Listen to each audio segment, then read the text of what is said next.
Trump is evidently doing it for the Trump brand. He's doing it so that he can sell toasters, and he can sell Trump toasters and Trump steaks and all these types of things. Poilievre's not like that.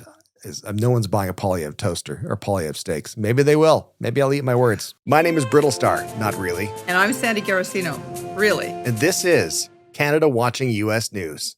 Welcome to Canada Watching U.S. News. As mentioned, I am Brittlestar, and with me is the amazing Sandy Garacino. Hi, everybody. There you go. Fantastic. So how are you doing, Sandy? Well, it's summertime, and the fires haven't started yet in BC. So this is sort of the Goldilocks moment. So we're happy. How are you? How was your weekend? I'm fine, thank you. I was going to say my Goldilocks moment being here in southwestern Ontario is that we don't have to turn the furnace on. We don't have to turn the AC on, but that's not true because it's been really, really hot. So it's just been AC. The AC's been going since like April, basically, periodically. It's too much. I don't like it. I'm not a big AC fan. I mean, I love the fact I like being cool. I like coming inside and being comfortable and being able, and of course, being able to sleep well is nice too. But in general, I'd rather have the windows open if I can. Yeah. In BC, AC in homes has not historically been a thing, and now we all have to do it. So there you go. I don't know when people are going to stop denying that the climate is changing, but every year I get anxiouser and anxiouser. I know for sure. And of course now towards today, as this episode is hitting everyone's ears, is Canada Day. So happy Canada Day. Do you do anything historically, familially for Canada Day? Do you do any get together with friends, family, or like that? Well, this is kind of a generational thing. So my mom is 93 this month. Oh, wow. And her husband is 94. And the two of them, they have always hosted Canada Day get-togethers, but that's kind of dropped off. And we're noticing that we don't, it's interesting how that generational center of gravity thing happens. Like when a generation kind of starts to retire from all the things, the Christmas, and suddenly your family has to start to reinventing the new stuff. And we aren't there yet. But happy Canada Day, everybody. How about you? Exactly. Was your mom born in Canada, or was she born elsewhere and came to Canada? Yeah. Born in Canada? Yeah, born in Canada. Wow. Born in Canada. Of course, my folks are from Scotland, and my uncle is also from Scotland, and he would be the guy in charge of Canada Day celebrations for decades. He'd be the guy in charge of it, and he took it very, very seriously. I think as a former military service guy in Britain, and then also being a fiercely proud Canadian. Upon arrival and emigrating to Canada, took it really, really seriously to the point where he wanted to have his regular Canada Day barbecue, get together, get all the family and friends together and all that kind of stuff in his backyard. And the only problem was that he wanted to have it on the Saturday as opposed to the Friday, which was Canada Day one year. And so he wrote to our local MP requesting permission to celebrate Canada Day on July the 2nd. That's so Canadian, better, I know. What's even better? Exactly. Peace, order, good government, and a good time. And what's even better is that he took the letter and he framed it and he put it up on this, like one of those retail signs that you sort of they direct you to go. As we walked into the back of his driveway, it's like there's this big sign saying, "It's okay. You're allowed to celebrate Canada Day on July 2nd. This has been officially sanctioned." You guys, so I can tell that humor is something that runs in your family a wee bit. Is there a history of that, of characters, shall we say? Yeah, I think so. There's a Scottish thing of you have to be able to tell a story, you have to make people laugh. Yeah. And it really compensates for lack of intelligence and looks, which is good. So really helps, fill that void. But speaking of Canada, let's get into it. A question that you and I had and you gave to me recently, which was I thought was an interesting question, was, what does a potential Trump victory in the U.S. look like? Is it good or bad for Poilievre? Should we assume the worst, that Poilievre is going to become prime minister? at least in my perspective. It'd be the worst. Mhm. But should he become prime minister, and then Trump's president, is that good or bad for him? I'm not sure.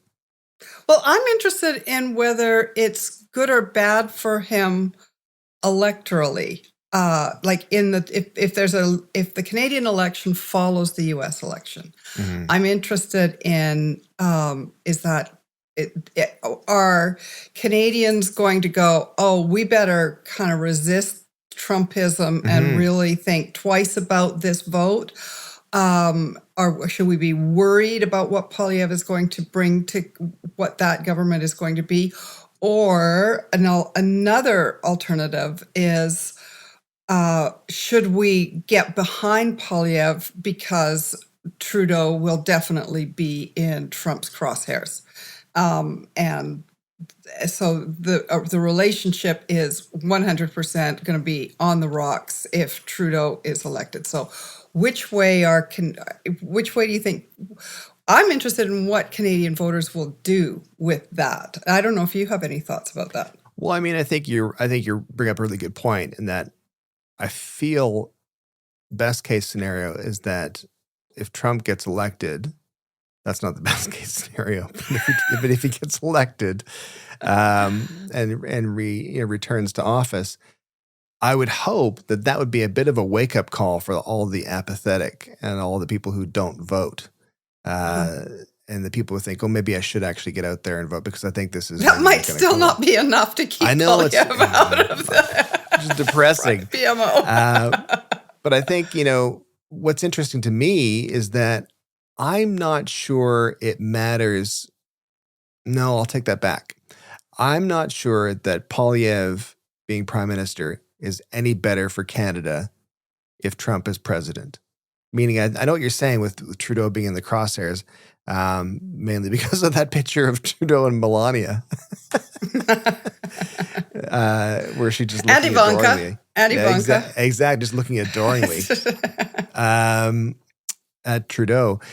But so I understand what you're saying there, but I also feel like my impression is that Poilievre would kind of roll over a little bit. That's my impression. Well, everybody does, right? Yeah. And that is one way that they avoid becoming targets. So there's that. I mean, I guess so.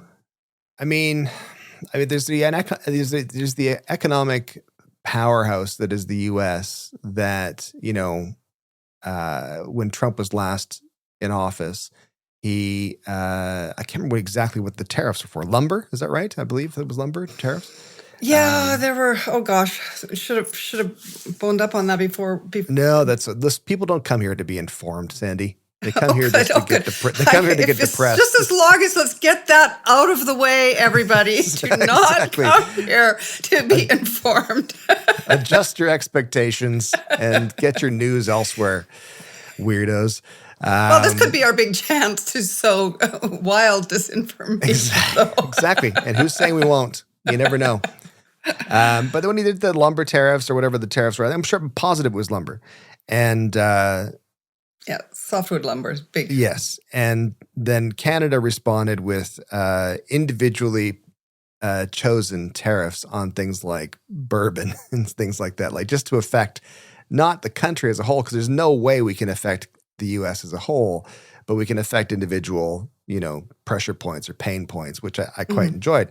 I'm not so sure I see Poilievre doing that. I want to veer the conversation away from Poilievre in general because I think there's enough depression, nationally for that anyway. But my view is still that I remember watching Trudeau shaking hands with Trump. And there was a big thing when Trump became president when he'd do this handshake. Yes, he'd pull. He'd shake, pull.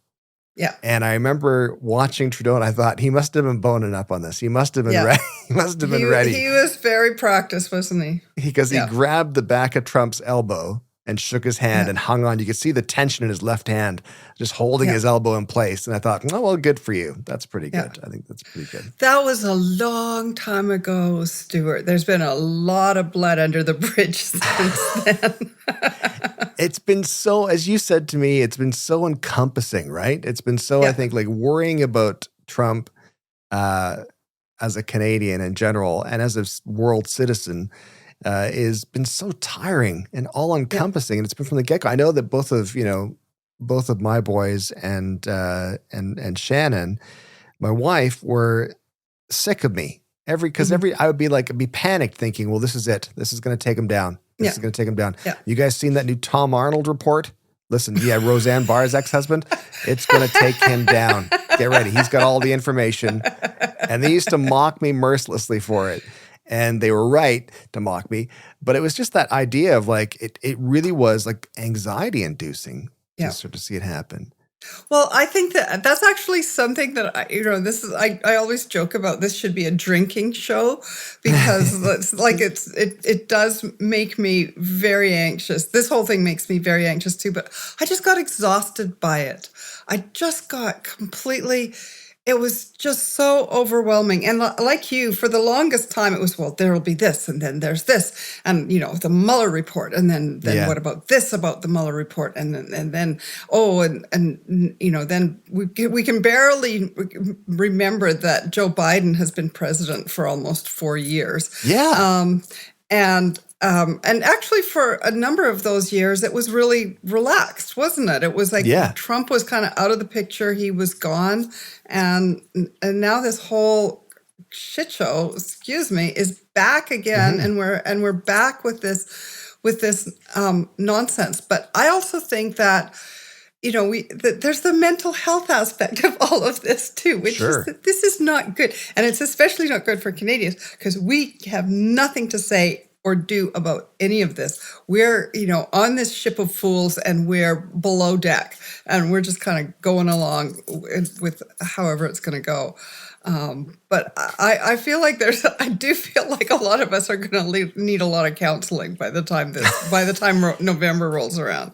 I think that's what's key with like, especially this angle, of the GIF and the show, and that what I was trying to convey with it is the idea that Canada is very much like being not in the back seat, but in that third row of seats that you throw the kids you don't like. Sorry, Owen.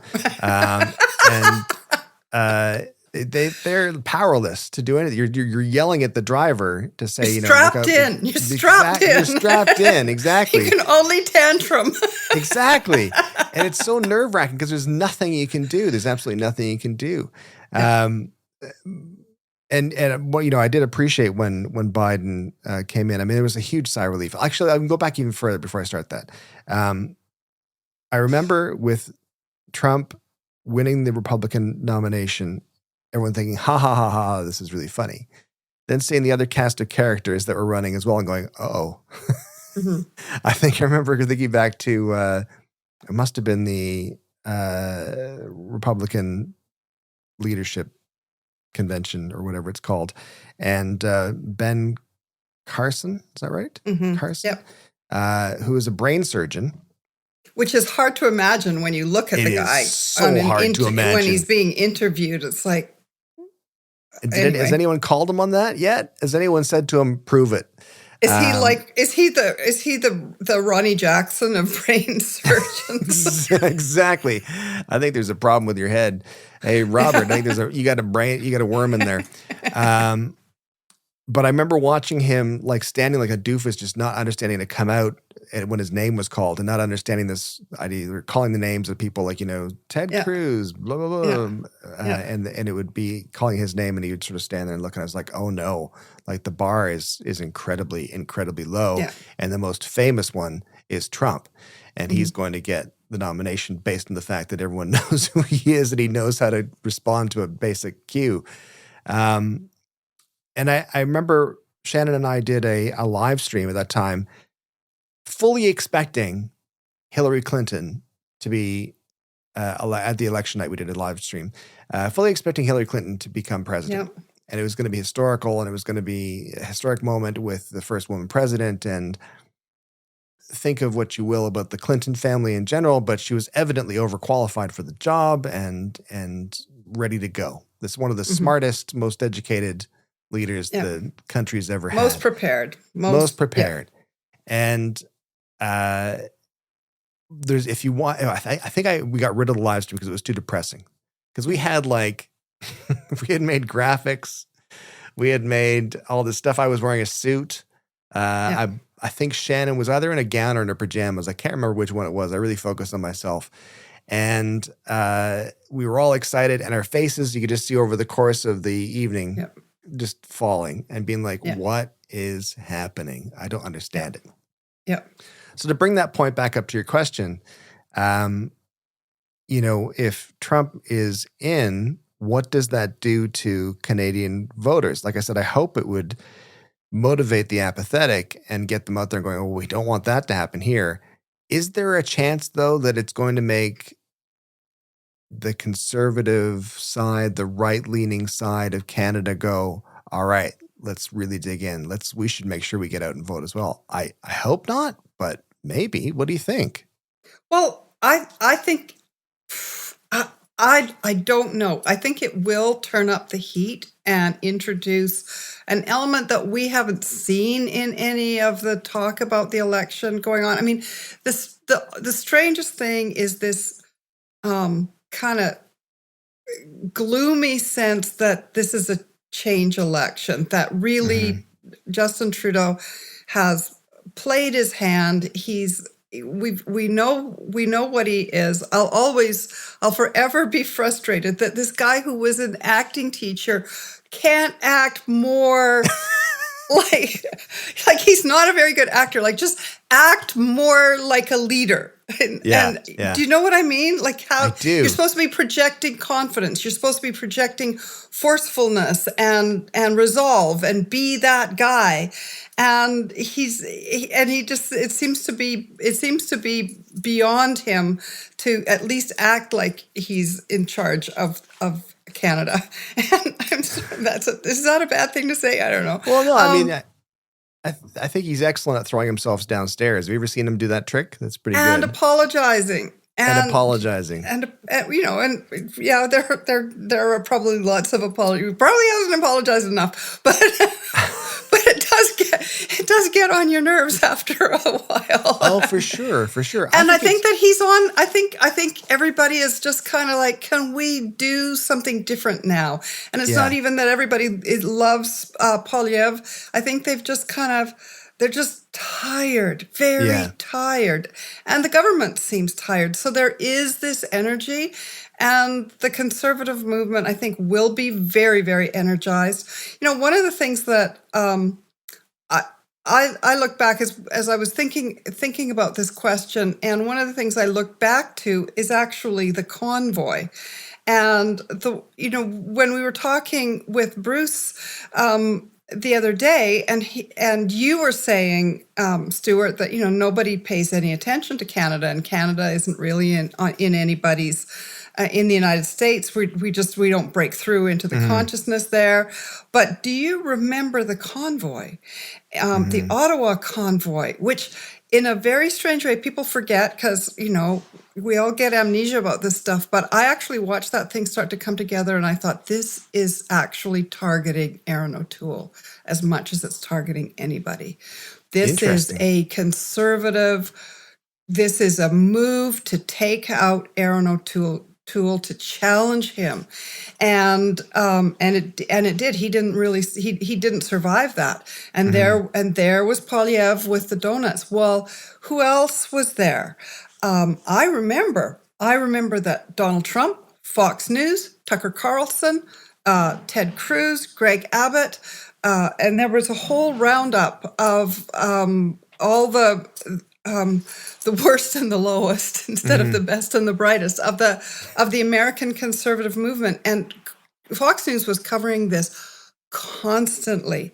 And so I actually anticipate that if we get into, if Trump is elected and we get into an election here, I think we're going to see Convoy 2.0 in terms of U.S. coverage and U.S. interest. And that will ignite a huge, people in Southern Ontario and conservatives in Southern Ontario, I don't know how. I come from Alberta. I was raised in Alberta. I was raised in small town, rural Alberta, Danielle Smith's Alberta. That's where I come from. And I remember, the publisher of our small town newspaper was a Holocaust denier. and he was elected. He got elected to the provincial legislature. And so, like, these are I know these people, I feel these people, and there is a deep, deep vein of MAGA in a lot of the conservative movement, and it will be energized, incredibly energized. So anyway, I've carried on too long, but no. So you think that if Trump gets elected, returns to office, that is going to even more energize that MAGA North movement under the direction of the current Conservative Party leadership? Is that the meaning like, not meaning the direction of, but meaning like in cahoots with or parallel to or alongside of? They won't have any problems. That MAGA North movement won't have. They'll be like, yeah, it's our turn. We're going to get the conservatives going to go. We're going to everything right is going to go to the top. Is that the idea? Well, I think this is just wild speculation. But when you've got Ezra That's Levant why people come here, Sandy. That's why they come here. Wild, baseless speculation. Baseless speculation. Ezra Levant, I believe, was co-hosting or did some InfoWars. There's a lot of crossover, and especially one of the things to just be mindful of is how much of Alberta has strong American connections, and I think they can get each other's phone numbers, emails, and WhatsApps and signals. I don't think there's much doubt that certainly, if not in the campaign, the official campaign per se, but certainly I think there's a strong subcurrent, and it's flowing. I think there's a lot of energy. When I look at the Wexit movement, for instance, which is the whole idea of an Alberta separation, which is completely absurd if Biden isn't, you saw how that just basically disappeared when Biden got elected. Yeah. But if Trump was elected, the Wexit movement, if Trump was elected and Trudeau was elected, the Wexit movement would be back, and it would not be about an independent Alberta. Put it that way. I think it's just that element of chaos that Trump brings, right? I think that sort of going back about how when Biden was elected, and I think he said it himself a number of times, that he's the most boring president because I'm not going to be tweeting at 4:00 in the morning. And thank goodness. And that was a big relief because I remember waking up every morning and checking socials and being like, oh God, what has he said now? Because it was, especially at a time technologically, for everyone. This was the new way to communicate with the masses. And is this official edict? Or is this just nonsense? Is this just asides? What is the weight of this information? It seems like it's supposed to be official. So we don't know what's what. And then you get people freaking out over covfefe and all that kind of stuff.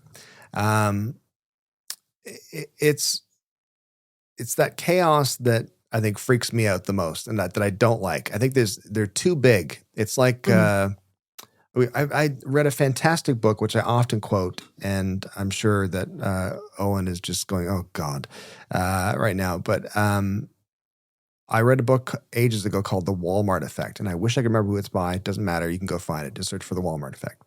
And it's a fantastic book. It's not anti-Walmart. It's not pro-Walmart, but it basically lays out the case that they're so huge that every little move that they make has massive effects. And the example, I think at the beginning of the book, is maybe antiperspirant or something like that used to come in a box. And Walmart said to the supplier, which was Gillette, I think, let's get them out of the box so that we can ship more at a time. It'll cost less to ship. That means you can reduce your prices. We can sell it for cheaper. And just doing what Walmart does is trying to get the best price for people, I guess, is their upfront goal anyway. And so they did that, and immediately a town somewhere in the southern U.S. just kind of disappeared because that's where they made the boxes. It had a massive impact, and it was horrible. And that's my view of Trump taking over the wheel for the U.S. is that he's so chaotic and so driven, whim driven, nonsense driven. That's the part that freaks me out. It's like I'm stuck in the back seat in the third row, and some moron has got behind the driver and gotten in the driver's seat and has said, "Listen, I'll take you home, kids. Don't worry." And that terrifies me. That absolutely terrifies me. And I would hope that kind of hope people's memories aren't too short, and that they kind of, if he does get back in office, I think that I would hope that Canadians would go, "Oh no, we need to make sure someone who's driving this we might think they're boring as hell or horrible or smug or whatever, but at least they don't seem like they're cast in the same mold as him." And I will say, to Poilievre's credit, that's the one thing I will say to his credit, is that one of few things is that I don't feel, even though he's very much self-driven, he doesn't have the same, like, Trump is evidently doing it for the Trump brand. He's doing it so that he can sell toasters, and he can sell Trump toasters and Trump steaks and all these types of things. I think Poilievre's not like that. No one's buying a Poilievre toaster or Poilievre steaks. Maybe they will. Maybe I'll eat my words. But I think the conservative movement is, there are a lot of people who have gained a huge amount of power because Trump is chaotic and because he's lazy. Just by virtue of him having held that office, being in possession of that office, you look at the evangelical movement and how much more powerful it has become. One of the things that concerns me about Poilievre is that he has never once, maybe he has and I didn't see it, but he hasn't ever put the brakes on any part of the any element of even the very hard right wing to the point of there's been a lot of people, a lot of journalists, a lot of politicians are living in an atmosphere of threat now, of personal safety. The Prime Minister's residence, somebody attacked and gained entry and broke the barriers. He was armed. There was a standoff with that guy that was kind of written off, and we minimized it in the media. We minimized it as being kind of this nutty guy, but he was armed. Sure. And he was on those grounds, and he was in a standoff. If you look at the actual, minute by minute reporting of what that incident was, and we've had Jagmeet Singh, I believe, and not just being accosted on the street, but actually, or the threats. You look at some while ago, Chrystia Freeland. There is an element, and it comes, to make a broad generalization, it comes from the right. It is not. Yeah, there are nutty leftists, but and I'm now I have to think about some of the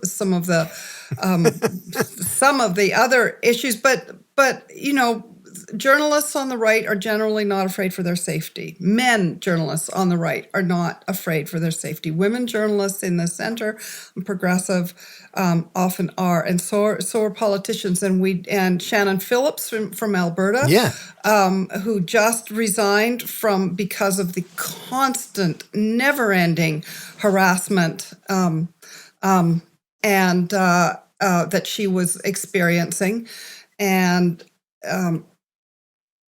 rough. Sorry, I just had something happen here. That's all right. But the Shannon Phillips and the what she was constantly experioning. And who's the former minister, federal minister? Her name is recently that was spat on, that guy. No, the woman who also resigned because of the constant harassment. And this is terrible. It's unforgivable that I'm not remembering her name, because I see her all the time on Twitter. But this is a very nasty element that has appeared, and I have not heard one word from Poilievre kind of saying, you guys, this is not acceptable. We've got to, as a nation, Canadians. We have to come together. We have to keep our differences at the civil level. There cannot be any suggestion of threat of violence. Tell me I'm wrong. Tell me I'm wrong in thinking that I haven't seen that anywhere. No, you're from correct. him.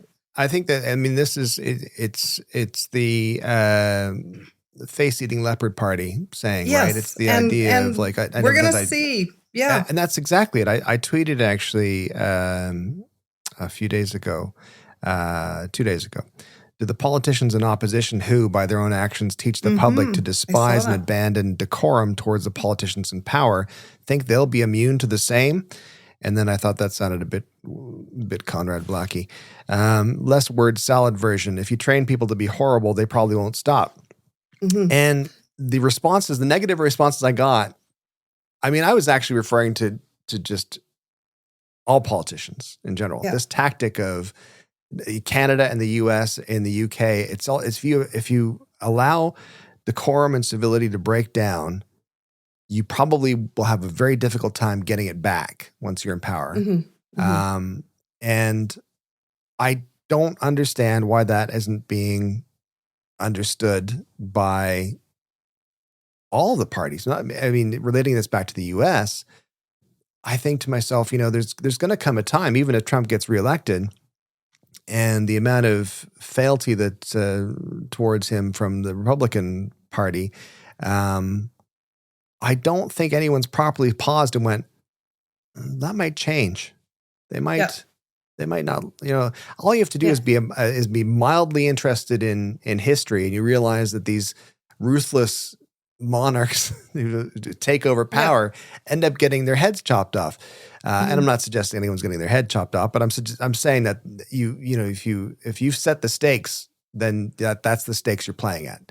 And it's terrifying to me that they don't realize that, because it's nothing but anyone with common sense, you would think, with actual common sense, would think to themselves, okay, I can't condone this. I have to condemn it. Like I was mentioning about Mendocino, the MP who had got spat on by a guy, and the video is horrendous. And I think Shannon had mentioned to me, it was a parliamentary security person, not an actual police officer was there. However, he was out of jurisdiction because it was downtown. However, whatever. And he went and got brought the guy back, and the guy made the guy apologize and then shook his hand. But it's like, then there's a picture of that guy with Polyev. Yeah. And I don't expect Polyev to know everybody he takes a picture with. I don't know people I take pictures with. I try to be mindful about who I'm standing beside, but I mean, I don't know everybody that comes up and takes a photo. So I'm not saying that that's the problem. I'm saying that once that's revealed, how could he not say, you don't do this. That's just assault. We don't do this to each other. You can disagree with each other all you want, and you can debate that, and you can vote people in and out as you need to. Yeah. But you can't just resort to assaulting people and that breakdown of civility in society. And that's what I'm worried about with Trump. And as I've said numerous times before, is that I feel like he's the one who's pulled back the curtain, I think, as you said before, about this idea that the societal norms, the expected behaviors, well, you don't actually have to do that. There's no law that says you have to be like that. That's just being part of a good member of society. And if you can gain by not doing those things, well, why wouldn't you do those things? And that's a very dangerous way to think, I think. I'm going to transition just slightly here, and I'm sure that we probably want to spend way more time talking about this next topic than just the last half of the show. But it has fascinated me because it's called Project 2025. And it is essentially a game plan that has been set forth by the Heritage Foundation, which is largely evangelical sort of based organization. And in short, it's gotten a lot of talk recently, but in short, it sets out a plan for, amongst a bunch of other things, turning a bunch of government jobs into political appointments, so that everybody who's in those government jobs from the post office on down is in line with the current administration, as opposed to doing what's best for the position and the job and the field that they're in charge of, they will do that second to what does the president want? What does the Oval Office want? And it's terrifying. So I've just got a little bit of a brief summary of stuff here. There's things like the 4 pillars are a comprehensive volume outlining how federal agencies should be governed, a personnel database to streamline the appointment process. Scary. The Presidential Administration Academy for Training and Education on Government Functions. Okay, maybe. The playbook for agency teams and transition plans. Also, okay, maybe. But then goes into historical context and importance, restoring the family, dismantling the administrative state, defending national sovereignty, economic policies, energy independence, health and human services, education reform. All those things on the surface sound fairly normal until you kind of get into it a little bit and realize the implications of the guy who'd be in charge of it, and that would be Donald Trump. And he has proven himself not to be the most level-headed guy in the world. And I think he'll be very level-headed about this. Oh, you think so? You think he's going to I think he'll be absolutely level-headed about this and very directional. I think it will be all about, kissing the ring is the only, he is laser focused on the kissing the ring thing. And this will all be about fealty to him and everybody doing what he says, and he will have his people. We're not going, as Bruce was saying last time, he's not going to monkey around again with people like Bill Barr, who actually was the most corrupt attorney general in American history, but not corrupt enough for Donald Trump. And he's not going to monkey around with people like that again. He is going to put his people in, and they're going to do his bidding, and it's going to be what he wants. He's not going to get into the, wade into the policies. He doesn't have to wade into the policies. He can continue to eat his cheesies at 3 a.m. and be on Truth Social or maybe back on Twitter if he's got all his shares sold out of Truth Social and has made the money. But I don't think that he's not going to be overseeing this in the way that a hyper organized person will. He's actually never personally run a very large organization. However, it's always been a family business, a family enterprise. But he will absolutely be demanding loyalty. And there's another thing about power, which is that all those people who are coming in, and you're just watching all the dominoes fall. All of them are lining up. Even, unbelievably, Mitch McConnell, who has never impressed me for his ethics, but he did understand that Trump was a poison pill, and he swallowed it. And the thing is that there's one other thing that everybody understands, which is, as much as he fights that perception, Trump is an old man. Yeah. He will not, people think, oh, well, he will try and run again. Yeah, maybe he will try and run again, but his time is running out. Sure. And so there will be competition, and there will always be jockeying and power plays and competitive things going on beneath the surface. I'm sure that's going on right now over the vice presidential appointment, because that person has a pretty good chance of becoming president.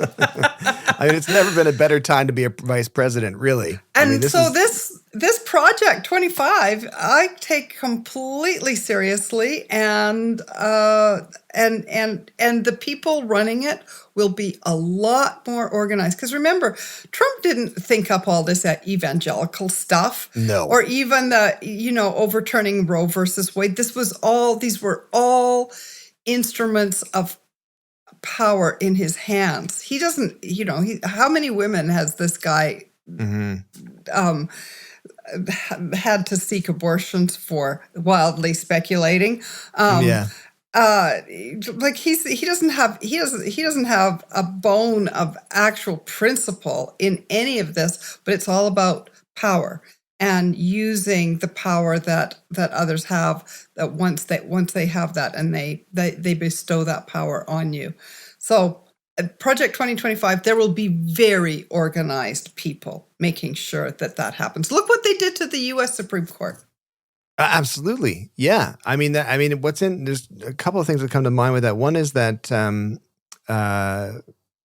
you and I had watched the clip from the weekend on MSNBC, and Heritage Foundation President Kevin Roberts spoke about how the plan is essentially to institutionalize Trumpism. And I'm air quoting that, Trumpism. So the plans detailed in the 2025 project don't rely on Trump the man. They'll actually outlive Trump and just be embedded in the government.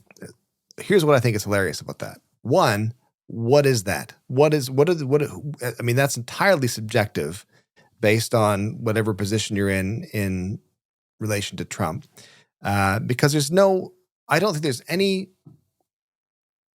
think anyone could tell me there's any sort of specific demonstrable element to Trumpism apart from make money. That's it. I think that's the only things I can think of.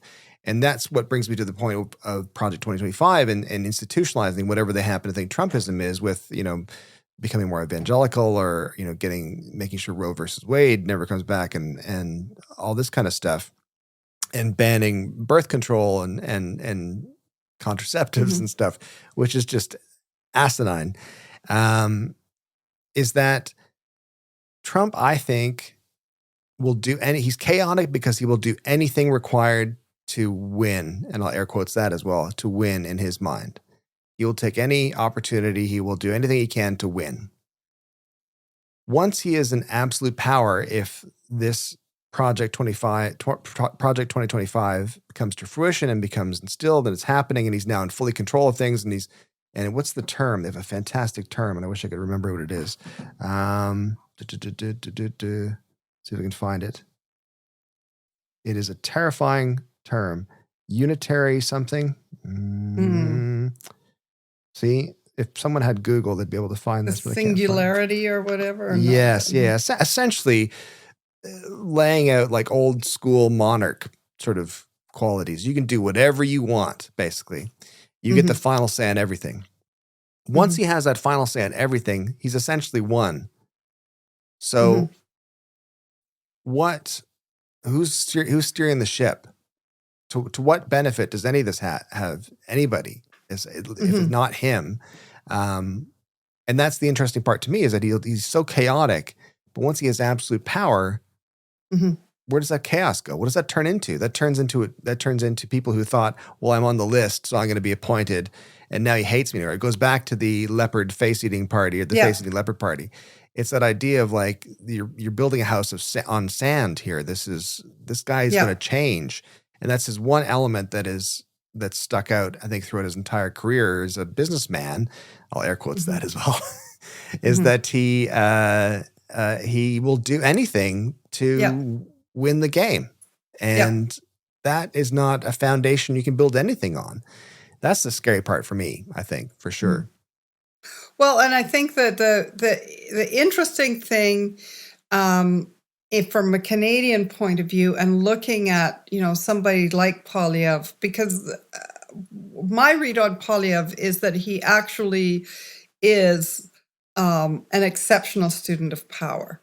And he understands. I mean, all that stuff that I was saying about Trudeau, act like a leader. I mean, Poilievre has got that pugilistic thing. He doesn't actually necessarily have the whole leadership. He doesn't have any kind of statesman-like thing, but he's got that pugilism. He's got that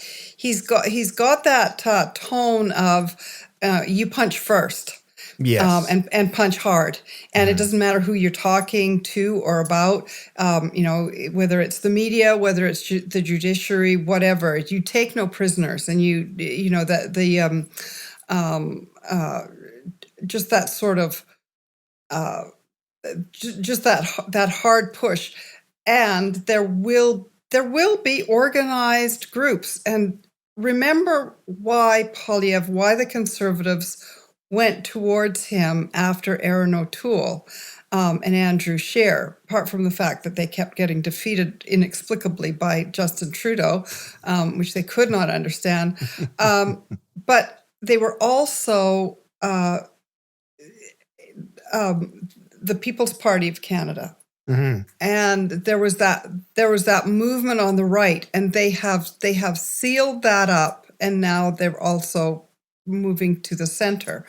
The Liberal Party inexplicably kind of vacated the center. They moved left, so the Conservatives have been able to move both right and left. Mm-hmm. They've been able to take over the Maxime Bernier wing and play to them while also playing to just an exhausted Canada that has kind of right.